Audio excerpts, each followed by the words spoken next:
Alex Ansary here on the evening of April 14th in the year 2017. Wow. So much to cover. And really, I don't know where to begin. But China is warning both the United States and North Korea, saying whoever starts a war on the Korean Peninsula is going to pay.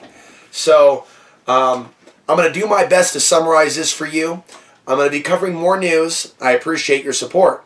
At OutsideTheBox.vhx.tv, let's cover some headlines.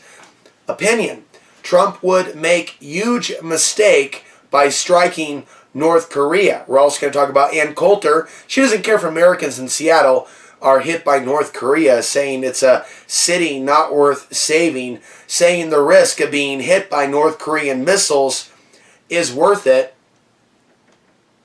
Trump is saying the White House visitor list is going to remain secret. China recently showed off high-tech missiles on national TV. This, of course, after the United States bombs Afghanistan with what they're calling the MOAB, mother of all bombs, as Russia shows their own MOAB that's 4 times as intense. Trump has changed his position on NATO, China, and Russia. Meanwhile, U.S. airstrikes hitting ISIS fighters, anti-ISIS fighters in Syria. And as I talked about in a recent video, we see an Asian man being dragged off United Airlines. And I think this is obviously by design. I mean, you know, of all the times for there to be an international story, Asian lives matter. Well, when you're looking at Asia and when you're looking at China, we're not so much looking at civil unrest or protests. We're looking at an army, a red army, rising by design. So, in my opinion, stories like what we're seeing on CNN, which might as well be called the Chinese Communist Network, it's not an accident. They want people upset, and we've seen the power of the media before. So, let's start talking about these things. In addition, united against the United States, China, Russia, and Syria.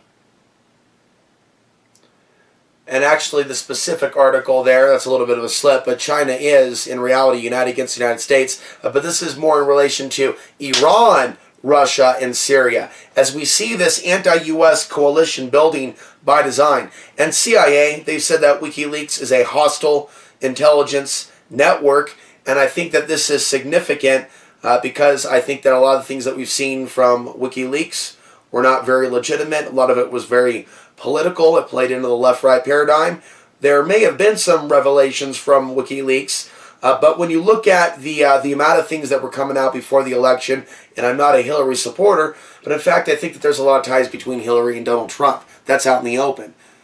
What did WikiLeaks have to say about some of those ties? I mean, it was so politically charged, so pro-Trump, so anti-Hillary. It was obvious that WikiLeaks was fulfilling someone's agenda. So let's cover some of this information, and I'm going to work on covering this stuff on a daily basis. It's going to be on demand. A lot of this stuff is not going to be allowed on YouTube. They're using bots and other things, closed caption, to see what we're saying, and they're demonetizing the video, and I'm not the only one warning you.